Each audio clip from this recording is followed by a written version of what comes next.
করতে পারবে না। কোন নারী আল্লাহর জান্নাতে প্রবেশ করতে পারবে না। তাহলে সেই নারীর সম্পর্কে কি করা দরকার? তারা গোপন ভাবে পরামর্শ দিল যে পৃথিবীতে নারী জন্ম নিলে তাদেরকে শেষ করো, এই পৃথিবীর মধ্যে নারীকে বাঁচিয়ে রাখা যাবে না। নারী নিধন শুরু হলো। ভাইরা আমার, নারী হত্যার কার্যক্রম শুরু হয়ে গেল এমন কঠিন ভাবে, গোটা সমাজের মধ্যে নারীর উপরে মানুষের মারাত্মক খারাপ ধারণা সৃষ্টি হলো। ইভেন খ্রিস্টান ধর্মযাজকরা পর্যন্ত বলা শুরু করলো মা হাওয়া বাবা আদমকে নষ্ট করে ফেলেছে, মা হাওয়া বাবা আদমকে গন্ধম ফল খাওয়াইয়া জান্নাত থেকে নামিয়ে দিয়েছে। অতএব জগতের মধ্যে এমন কোন নারী নাই যে নারীর ভিতরে হাওয়ার চরিত্র নাই। কাজেই হাওয়া মানে বল্লা, হাওয়া মানে বিচ্ছু, হাওয়া মানে পুরুষের জীবনের জন্য মারাত্মক ক্ষতিকর। যে কারণে খ্রিস্টান যারা, তারা বলে, খ্রিস্টান ধর্মযাজক যারা, তাদের বক্তব্য হলো কোন নারীর দিকে তাকানো যাবে না, এমনকি মায়ের মুখের দিকে তাকানো পর্যন্ত গুনাহ। ভাইরা আমার, এই পৃথিবীর মধ্যে নারীর সম্পর্কে পবিত্র কোরআন তাদের ইতিহাস তুলে ধরেছে। আমার আল্লাহ বলেন, وَإِذَا بُشِّرَ أَحَدُهُمْ بِالْأُنثَى ظَلَّ وَجْهُهُ مُسْوَدًّا وَهُوَ كَظِيمٌ। আমার আল্লাহ বলেন, এই পৃথিবীর মধ্যে আমার নবী, বিশ্ব নবী জগতে আসার আগে আরবের কোন ঘরে, পৃথিবীর কোন মানুষের ঘরে যদি কোন কন্যা সন্তান জন্ম নিত, وَإِذَا بُشِّرَ أَحَدُهُمْ بِالْأُنثَى ظَلَّ وَجْهُهُ مُسْوَدًّا। কারো ঘরে মেয়ে জন্ম যখন নিত, কোন বাবার কাছে যদি খবর দেওয়া হতো যে তোমার ঘরে মেয়ে জন্ম নিয়েছে, وَإِذَا بُشِّرَ أَحَدُهُمْ بِالْأُنثَى, মেয়ে জন্ম নিয়েছে, তাহলে কি হতো? কোরআন বলছে ظَلَّ وَجْهُهُ مُسْوَدًّا, তখন তার পুরা চেহারাটা কালো হয়ে যেত। চেহারা কি হয়ে যাইত? কালো। দেখেন নারীর উপরে কত বড় সন্ত্রাসী হামলা। পবিত্র কোরআন নারীর পক্ষে কথা বলেছে, নারীর চিত্র অঙ্কন করেছে কোরআন। এই নারীদেরকে কত তুচ্ছ করা হতো আল্লাহ পাক রব্বুল আলামিন পবিত্র কোরআনে বলে দিচ্ছেন, যাল্লা ওয়াজহুহু মুসওয়াদ্দা। একজন বাবা নিজের ঘরে মেয়ে জন্ম নিয়েছে, এই কারণে তার চেহারাটা কি হয়ে যেত? মলিন হয়ে যেত, চেহারাটা এত খারাপ হয়ে যেত। ভাইরা আমার, পবিত্র কোরআন বলছে ইয়াতাওয়ারা মিনাল কওমি মিন সুই মা বুশিরা বিহি আয়ুমসিকুহু আলা হুনিন আম ইয়াদুসসুহু ফিত তুরাব আলা সাআ মা ইয়াহকুমুন। পবিত্র কোরআন মজিদে আল্লাহ পাক রব্বুল আলামিন বলেন, যেই বাবার ঘরে মেয়ে জন্ম নিল, জোরে কোন না, যেই বাবার ঘরে কি জন্ম নিল? সবাই বলেন, বাবার ঘরে কে জন্ম নিল? একটি মেয়ে যখন বাবার ঘরে জন্ম নেয়, আমার আল্লাহ বলেন, কোন বাবা মেয়ে জন্মের খবর শোনার সাথে সাথে তার মুখটা মলিন হয়ে যায়। শুধু মলিনই হয় না, কোরআন বলছে ইয়াতাওয়ারা মিনাল কওমি মিন সুই মা বুশিরা বিহি, সে কেউ যেন তার মুখ না দেখে, এই জন্য সে অপমান বোধ করে চেহারা ফিরায় রাখে, কারোর সাথে দেখা করে না। যদি কেউ জিজ্ঞাসা করে, কিরে তোমার বউর পেটে তো বাচ্চা ছিল, জন্ম নিছো কি জন্ম নিছে কও না, এই প্রশ্নের উত্তর যেন দিতে না হয়, এই জন্য সে কি করত? অপমানিত যেন না হয়, অপমান থেকে বাঁচার জন্য সে চেহারা ফিরাই নিত। মিনাল কওমি মিন সুই মা বুশিরা বিহি, যেই কন্যা শিশু সম্বন্ধে তাকে সংবাদ দেওয়া হয়েছে, কেউ যেন তাকে জিজ্ঞাসা করে লজ্জা না দেয়, এই জন্য সে কি করত? মুখটা ফিরাই নিত। শুধু মুখ ফিরিয়ে নিত তা নয়, কোরআন বলছে সে মনে মনে ভাবা শুরু করত, আয়ুমসিকুহু আলা হুনিন, যে তাকে কি করবে? অপমান সহ্য করে বুকের মধ্যে জড়িয়ে রাখবে। আম ইয়াদুসসুহু ফিত তুরাব, না তাকে জীবন্ত মাটিতে পুঁতে রাখবে। কোনটা? জীবন্ত মাটিতে পুঁতে রাখবে। আও ইয়াদুসসুহু ফিত তুরাব, আইয়ুমসিকুহু আলা হুন, অথবা অপমান সহ্য করে বাবা নিজের বুকে জড়িয়ে রাখবে। কোনটা? এই দুইটার মধ্যে কোনটাই সে সিদ্ধান্ত নিতে পারতো না। শেষ পর্যন্ত ওই বাবা ওই মেয়েটিকে তার কলঙ্ক থেকে বাঁচার জন্য, মেয়ে জন্ম নিয়েছে এই কলঙ্কের হাত থেকে বাঁচার জন্য, তাকে নিয়ে যেত কোথায়? গর্ত করে মারার জন্য। ভাইরা আমার, বিশ্বনবী মুহাম্মদ রাসূলুল্লাহ সাল্লাল্লাহু আলাইহি ওয়াসাল্লামের কাছে ইসলাম গ্রহণ করলেন এমন একজন সাহাবী। মুসলমান হওয়ার পরে বললেন, হুজুর আমি মুসলমান হলাম, আমার জীবনের কি গুনাহগুলো মাফ হয়েছে? আল্লাহর নবী বললেন, রে সাহাবী, আল ইসলাম ইয়াহদিমু মা কানা ক্বাবলাহ, মুসলমান হলে পরে পূর্বের জীবনের সকল গুনাহ মাফ হয়ে যায়। সুবহানাল্লাহ। ইসলাম গ্রহণ করলে জগতের যত গুনাহ সে ব্যক্তি করেছে সব গুনাহ কি হয়ে যায় বলুন তো? মাফ হয়ে যায়। সাহাবী মুসলমান হলেন। মুসলমান হওয়ার পরে আল্লাহর নবীকে বললেন, হুজুর মুসলমান হওয়ার কারণে কি আমার জীবনের সব গুনাহ মাফ হয়ে গেছে? আল্লাহর নবী বলেন, অবশ্যই তোমার কোনো গুনাহ নাই, তোমার জীবনের সমস্ত গুনাহ মাফ হয়ে গেছে। নব মুসলিম সাহাবী বলেন, হুজুর আমার গুনাহ মাফ হয়েছে, হুজুর এ ব্যাপারে আমি বড় সন্দিহান। নবী বলেন, কি রে তুমি কি বলছো? পবিত্র কোরআন এই জগতের মধ্যে যারা ইসলাম গ্রহণ করেছে তাদের জীবনের গুনাহ মাফের ঘোষণা দিয়েছে। আমি রাসূল তো বলেই দিয়েছি, আল ইসলাম ইয়াহদিমু মা কানা ক্বাবলাহ, মানুষ ইসলাম গ্রহণ করলে পূর্বের কোনো গুনাহ থাকে না, সব মাফ হয়ে যায়। নব মুসলিম লোকটি বলা শুরু করলো, হুজুর কথা আপনার ঠিক, তারপর আমার ভয় হচ্ছে আমাকে আল্লাহ হয়তো মাফ করেন নাই। নবীজি জিজ্ঞাসা করলেন, কেন এত বড় সন্দেহ তোমার ভেতরে কেন? তখন ওই নব মুসলিম সাহাবী বলছেন, হুজুর আমি এখন আমাকে বুঝাতে পারছি না, বিশাল একটি কান্নার আওয়াজ আমাকে বারবার ব্যথা দিচ্ছে, আমি আমার জীবনে একটি মুহূর্তের জন্য সেই আওয়াজটা বলতে পারছি না। নবীজি বলেন, কি আওয়াজ সেটা? কয়, হুজুর আমার ঘরে মেয়ে যখন জন্ম নিল, ওই মেয়েটি জন্ম নেওয়ার পরে আমার মনটা বড় খারাপ হয়ে গেল, কিন্তু অত্যন্ত ছোট্ট শিশু, ওই মুহূর্তে আমি তাকে জীবন্ত কবর দিব, আমি কিছু সময় নিলাম। এই শিশুটি যখন কিছু বড় হলো, হে আল্লাহর রাসূল, সেই শিশুটিকে আমি তার মায়ের কোল থেকে ফাঁকি দিয়ে আমার সাথে নিয়ে চললাম। হাতে আমার কুড়াল, ওই কোদাল হাতে নিয়ে শিশুকে নিয়ে আমি যাচ্ছি। ছোট্ট শিশুটা কোল থেকে যখন নামাই দেই, কখনো দৌড়ে এসে আবার আমাকে জড়িয়ে ধরে আব্বা আব্বা বলে ডাক দেয়, আবার আমার কোলে চড়ার জন্য সে আমার কাছে আবেদন করে, হাত উঁচা করে। আমি আমার ওই শিশুটিকে আবার কোলে তুলে নেই।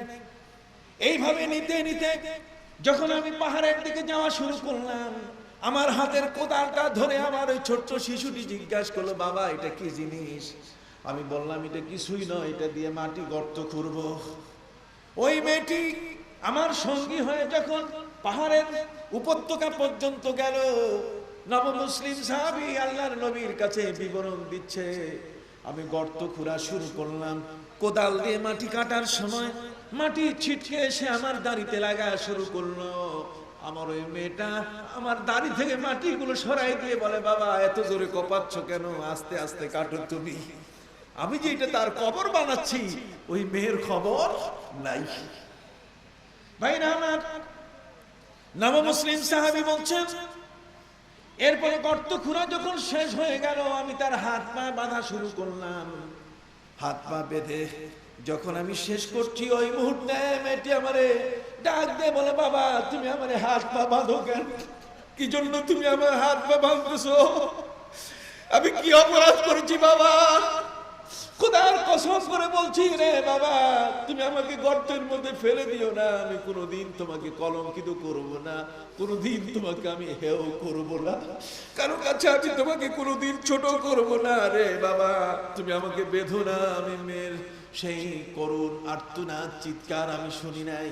আমি পাষণ্ড পিতা তার দেহটাকে যখন গর্তের মধ্যে ফেলে দিলাম, ওই মুহূর্তে হাতের মধ্যে বড় একটা পাথরের চাকা নিয়ে তার বুকের উপরে যখন আমি সজোরে পাথর দিয়ে আঘাত করলাম, বুক ফেটে যখন ফিনকি দিয়ে রক্ত বের হলো, ওই মুহূর্তে আমার মেয়েটি ডাক দিল, বাবা। ওই আওয়াজটি আজ পর্যন্ত রসুল আমি ভুলতে পারি না। এ রসুল এমন একটা কঠিন আওয়াজ। আমি মুসলমান হয়েছে ঠিক কথা, কিন্তু আমার হাতে সেদিন আমার নিজের মেয়েটাকে আমি এভাবে নির্মম ভাবে কবর দিয়েছি। আমার মেয়েটির কান্নার আওয়াজ আজ পর্যন্ত আমাকে বিষিয়ে তুলছে। ভাইরা আমার, জগতের মধ্যে সেদিন কন্যা সন্তানকে বাবা জীবন্ত কবর দিত, এটার প্রতিবাদ করার মতো কোনো মানুষ ছিল না। ভাইরা আমার, পৃথিবীর মধ্যে নারীরা ঠিক এমনি করে এত বড় নির্যাতনের শিকার হয়েছিল, বিশ্বজগতে কোনো নারীর উপরে দরদ করার মতো কোনো ব্যক্তি জন্ম নেয় নাই। কথা বুঝতে পারছেন? বিশ্বনবী মুহাম্মদুর রাসূলুল্লাহ সাল্লাল্লাহু আলাইহি ওয়াসাল্লাম জগতে যখন আগমন করলেন, আগমন করার পরে তখন এই নারীদেরকে তিনি প্রতিষ্ঠিত করে দিলেন। সারা পৃথিবীর নারীদেরকে বললেন, রে নারীরা আসো, ইসলাম তোমাদেরকে এই পৃথিবীতে মানুষের মর্যাদা দিয়েছে। খোদ ইংল্যান্ড, খোদ লন্ডন, ইংল্যান্ডের ইতিহাস আপনি খুলে দেখুন। কোরআন নাজিল হওয়ার 1200 বছর পর, 1250 বছর পর তারা নারীদেরকে কাগজে দস্তখত করার সুযোগ দিয়েছে। 1250 বছর পর কোরআন নাজিল হয়েছে 1400 বছর আগে, আর তারা পৃথিবীর মধ্যে প্রথম নারীদেরকে ব্যাংকের কাগজে সই করতে দিয়েছে 1250 বছর পরে। কথা বুঝতে পারছেন? তার মানে 1881 সালে লন্ডনে প্রথম, ইংল্যান্ডে প্রথম নারীরা তাদের ব্যাংক অ্যাকাউন্ট খোলার সুযোগ পায়। এর আগে এই ইংরেজ জাতি, খ্রিস্টান জাতি, তারা নারীদেরকে কখনো মানুষের মর্যাদা দেয় নাই। কথা কি বুঝতে পেরেছেন? আমি আপনাদেরকে সন্তানী উল্লেখ করে বললাম কেন? যেহেতু তারা নারীদের সম্পর্কে বলেছে, নারীরা কেমন? নারীরা হচ্ছে এমন, a woman unfit to sign. একজন নারীর কোন অধিকার নাই দস্তখত করার, না তো মেকুইল, না তো টিউটর, না তো ক্রিয়েটর, না তো উইটনেস, না তো কোনো অ্যাক্ট, কোনো দলিল, কোনো কথা, কোনো কাজের ক্ষেত্রে কোনো নারীর মূল্যায়ন কিছুই ছিল না। বরং রোমানিয়ান আইনের মধ্যে বলা হয়েছে, a woman, she and her property passed into power of her husband. বলছে একজন নারী যখন বিয়ে বসতো, বিয়ে বসলে সে এবং তার সম্পদ স্বামীর কেনা সম্পত্তির মতো হয়ে যেত। তখন এই নারীর কিছু করার থাকতো না। বিয়ে বসা মানে এই নারীর পুরা সম্পদ এবং তার ইজ্জত সম্ভ্রম সবটার মালিক তার স্বামী। ইভেন অ্যাথেনিয়ান আইনের মধ্যে বলা হয়েছে, অ্যাথেনিয়ান আইনের মধ্যে বলা হয়েছে যে a woman was the actual bond servant of her husband. বলা হয়েছে একজন নারী অন্য কিছু নয়, বরং একজন নারীর পরিচয় হলো সে হচ্ছে একজন কৃতদাসী, একটা কেনা দাসী। যেমন একজন নারী ছিল কি তেমন। আপনারা কি আমার কথাগুলো বুঝতে পারছেন? জোরে বলেন, বোঝা যাচ্ছে? তাহলে পৃথিবীর মধ্যে নারীর অবস্থান ছিল কত করুণ। ভাইরা আমার, এই পৃথিবীর মধ্যে ইসলাম নারীদেরকে প্রতিষ্ঠিত করেছে, নারীদেরকে স্ত্রীর মর্যাদা দিয়ে পবিত্র কোরআন ঘোষণা দিল, উন্না লিবাসুল লাকুম ওয়া আনতুম লিবাসুল লাহুন। পুরুষের দেহের পোশাক হলো নারী, আর নারীর দেহের পোশাক হলো পুরুষ। আমার আল্লাহ পৃথিবীর মধ্যে সমস্ত পুরুষদেরকে বলে দিলেন, খবরদার, নারীদেরকে তুচ্ছ করার কোনো সুযোগ নাই। ওয়াশিরুহুন্না বিল মারুফ, নারীদের সাথে ভালো ব্যবহার করবে, কোনো সময় নারীদের সাথে খারাপ ব্যবহার করবে না। আপনি দেখেন বর্তমান আমরা যে সময়কাল পর্যন্ত আছি, হিন্দু সমাজের মধ্যে নারীদের মূল্যায়ন আমরা যদি দেখি তারা অবাক হয়ে যায়। সেখানে স্বামী মরে গেলে স্বামীর চিতায় স্ত্রীকে আত্মাহুতি দিতে হতো, স্বামীর চিতায় স্ত্রীকে সহমরণে অংশীদার হতে হতো। স্বামী যেখানে তার আগুন দিয়ে যেখানে তাকে পড়া হবে, স্ত্রীকে ওই চিতায় শুয়ে দেওয়া হতো। এবং এটা ছিল তাদের ধর্মের সবচেয়ে বড় সওয়াবের কাজ। কথা কর না, ধর্মের সবচেয়ে বড় সওয়াবের কাজ ছিল কি? কথা কর না, স্বামীর চিতায় সহমরণে অংশগ্রহণ। রাজা রামমোহন রায় তিনি ঈশ্বরচন্দ্র বিদ্যাসাগরকে বললেন যে আপনি এর প্রতিবাদ করুন, এটা ধর্ম হতে পারে না। স্বামী মরে গেছে অথচ স্ত্রীকে সে আগুনে পুড়ে মরতে হবে কেন? ঈশ্বরচন্দ্র বিদ্যাসাগর তিনি এটার প্রতিবাদ করার মধ্যে সামান্য লাভ হয়েছে। আর সামান্য লাভ কি হয়েছে? সেটা হলো কোন নারী যখন, কোন স্বামী যখন মারা যেত, হিন্দু মরে গেলে সীতার মধ্যে তার শোয়াইয়া উপরে কাঠ দিয়ে যখন ঘি ঢেলে দেওয়া হতো, এখন আগুন দেওয়া হয় নাই, ওই সময় তার স্ত্রীকে বলা হইতো যে তুমি তোমার ওই স্বামীর সীতার উপরে সিধ হয়ে শুয়ে পড়ো। সীতা মানে সিধ হয়ে শুয়ে পড়া, কথা বুঝতে পারছেন? ওই সীতার মধ্যে সিধ হয়ে স্ত্রী শুয়ে পড়তো। আগুন দেওয়ার আগে, আগুন দিলে তো এই মরাটার সাথে ওটাও শেষ হয়ে যায়।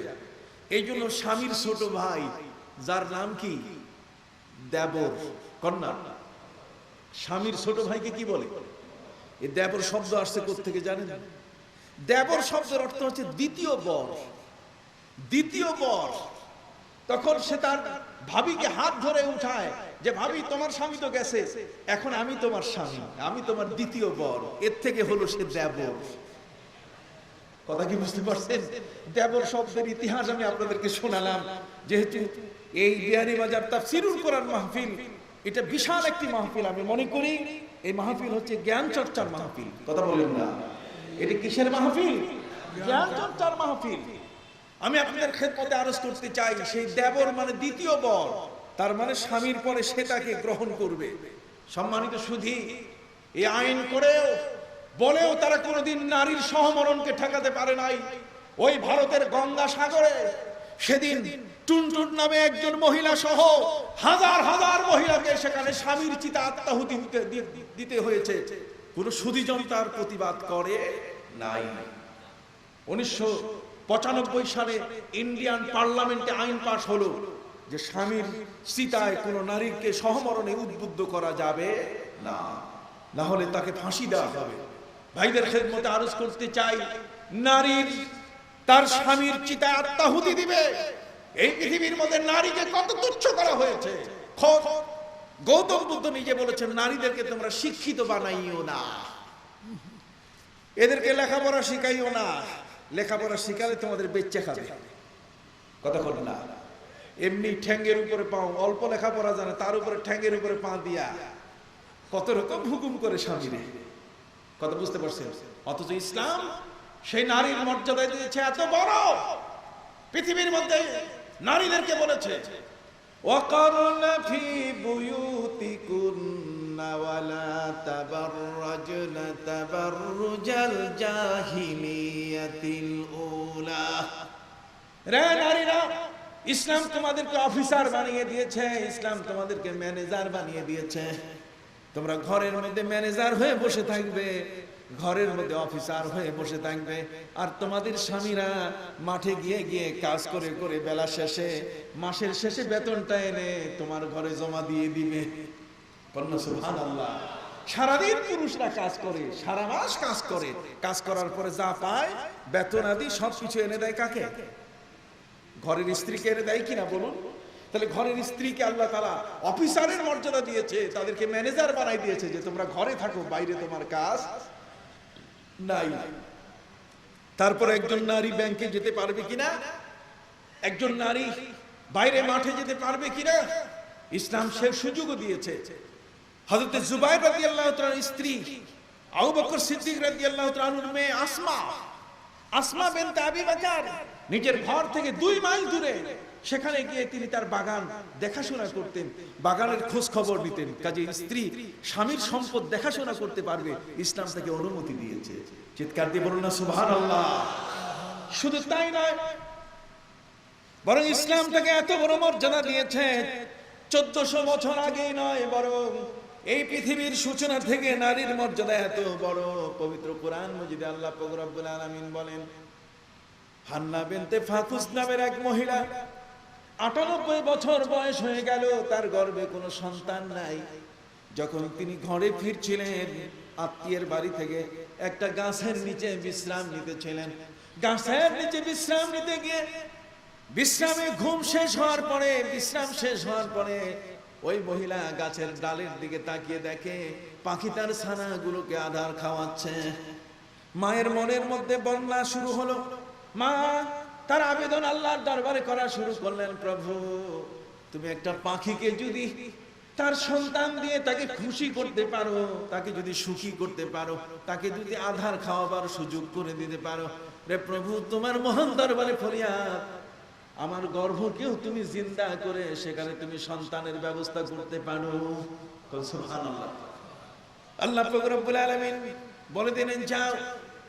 সাথে সাথে ওই মহিলা তার গর্ভের সন্তান নিয়ে আল্লাহর কাছে মান্নত করা শুরু করলেন, প্রভু তুমি যদি আমার গর্ভে সন্তান দাও তাহলে আমি বাইতুল মুকাদ্দাসের খাদেম বানায় দেব। বাইতুল মুকাদ্দাসের খাদেম, বাইতুল মুকাদ্দাসের খাদেম হওয়ার শব্দই হচ্ছে একটা ছেলে দরকার, দিলে তুমি মেয়ে দিও না, কি দিও? ছেলে দিও।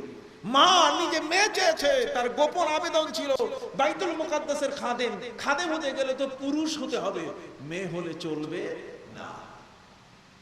ভাইরা আমার, মা গর্ভে সন্তান পেয়ে গেলেন। 98 বছর বয়সের একটা পুরাতন গর্ভ, যেই পেটের মধ্যে কোনো সন্তান জন্ম নেয় নাই, বন্ধ্যাত্ব জীবন যিনি যাপন করছিলেন, পরিণত বয়সে এসে আল্লাহ পাক রব্বুল আলামিন তার গর্ভে সন্তানের ব্যবস্থা করে দিলেন। সন্তান প্রসব করার আগে তার মান্যত ছিল বাইতুল মুকাদ্দাসের খাদেম হবে। তার মানে তিনি আবেদন করেছিলেন গর্ভের সন্তানটি হবে কি? ছেলে। বলেন না কি হবে? কিন্তু জন্ম দিয়ে দেখে মেয়ে, মাইয়া মানুষ। কথা বলেন না, কি জন্ম নিয়েছে? মেয়ে মানুষ। মা নিজেই মন খারাপ করলো যে শেষ বয়সে আল্লাহ চাইলাম, কিন্তু আপনি তো দিলেন না। আমি তো চেয়েছিলাম বাইতুল মুকাদ্দাসের খাদেম বানাবো, এত বড় মান্যত, এখন তো মেয়ে বিপদে পড়ে গেলাম। মান্যত পালন করতে হবে, বাইতুল মুকাদ্দাসে পাঠাতে হবে, কিন্তু এটা তো মেয়ে, এটা তো ছেলে না। এই জন্য মা অভিমান করে আল্লাহর কাছে বলা শুরু করলেন, রব্বি ইন্নী ওয়াদাতুহা উনসা। আল্লাহ আমি তো মেয়ে জন্ম দিছি। সাথে সাথে আল্লাহ তাআলা তার ধমক দিয়ে দিলেন, মারাত্মক ধমক। আল্লাহ বলছে, হ্যাঁ খবরদার, আল্লাহু আ'লামু বিমা ওয়াদাআত। আল্লাহ ভালো জানেন তোমার গর্ভে কি জন্ম নিয়েছে, ছেলের জন্ম নিয়েছে না মেয়ে জন্ম নিয়েছে, কে জানেন? আপনার আল্ট্রাসোনোগ্রাফি এই মেশিন ধরার আগে আল্লাহ বুঝতে পারেন না মায়ের গর্ভে সন্তান আছে কিনা, এবং সেই সন্তান ছেলে না মেয়ে। পবিত্র কোরআন মাজিদে আল্লাহ পাক রব্বুল আলামিন বলেন, আল্লাহু ইয়ালামু মা তাহমিলু কুল্লু উনসা ওয়া মা তাগীদুল আরহামু ওয়া মা তাজদাদ ওয়া কুল্লু শাইইন ইনদাহু বিমিকদার আলিমুল গায়বি ওয়াশ শাহাদাহ আলিমুল গায়বি ওয়াশ শাহাদাতিল কাবীরুল মুতাআল। বলো সুবহানাল্লাহ। আল্লাহ বলেন, আল্লাহু ইয়ালামু মা তাহমিলু কুল্লু উনসা। কোন নারীর গর্ভে কোন শিশু জন্ম নিচ্ছে, ছেলে জন্ম নিচ্ছে না মেয়ে জন্ম নিচ্ছে, কে জানেন? জোরে বলেন, কে জানেন? আপনার আল্ট্রাসোনোগ্রাফের পরীক্ষা নিরীক্ষার বহু আগে ভাইরা আমার, মায়ের গর্ভে যখন কোন শিশু অবস্থান নেয়, সেই শিশুটি ছেলে হবে না মেয়ে হবে, আল্লাহর নবী বলে দেন, ইদা সাবাকা মাউর রাজুল ফাকানাল ওয়ালাদু যাকারা ওয়া ইদা সাবাকা মাউল মারআতি ফাকানাল ওয়ালাদু উনসা ওয়া ইন ইস্তাওয়া ফাকানাল ওয়ালাদু খুনসা মুশকিল। আল্লাহর নবী বলেন, হে পৃথিবীর বিজ্ঞানীরা শুনে নাও, আমি রাসূল তোমাদেরকে বার্তা শুনিয়ে গেলাম।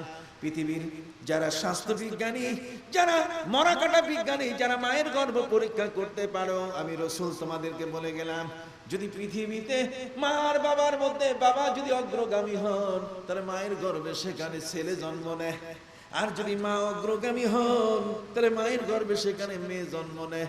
বাবা মা দুটির স্পার্ম এবং অভাব দুইটা যদি একসাথে মায়ের ওই রেহেমের মধ্যে যদি একসাথে যায়, আমার রাসূল বলেন ফাকানাল ওয়ালাদু খুনসা মুশকিল, তাহলে ওই সন্তানটি ছেলেও হয় না মেয়েও হয় না, বরং হিজরা হইয়া জন্ম নেয়।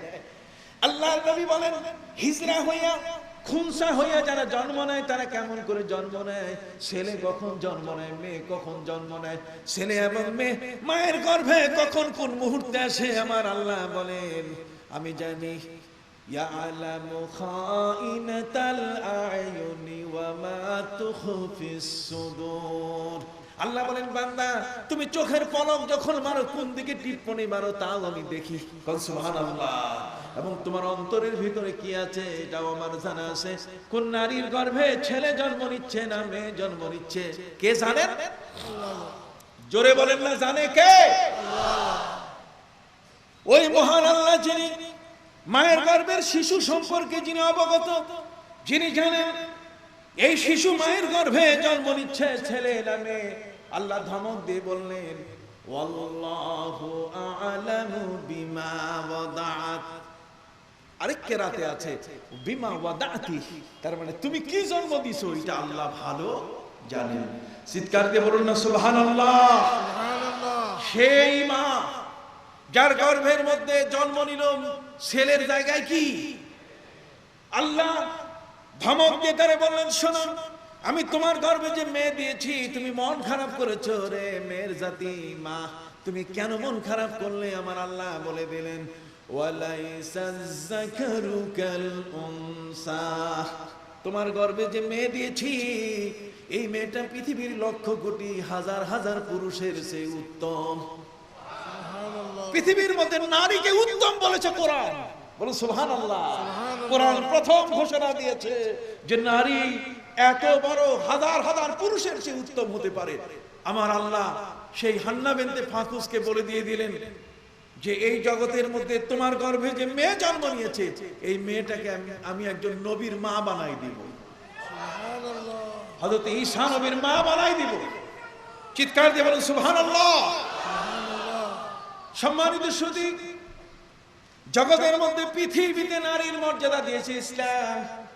রে ভাইরা, ওই যারা বলেছে নারীর কোনো আত্মা নাই, যারা বলেছে নারী কখনো জান্নাতে প্রবেশ করতে পারবে না, যারা বলেছে এ ওমেন ইফ ম্যারিড, যদি কোনো নারী বিবাহিত হয় শি এন্ড হার প্রপার্টি, সে এবং তার যত সম্পদ আছে pass to power of her husband, স্বামীর হাতে চলে যায়, স্বামী তার মালিক হয়ে যায়।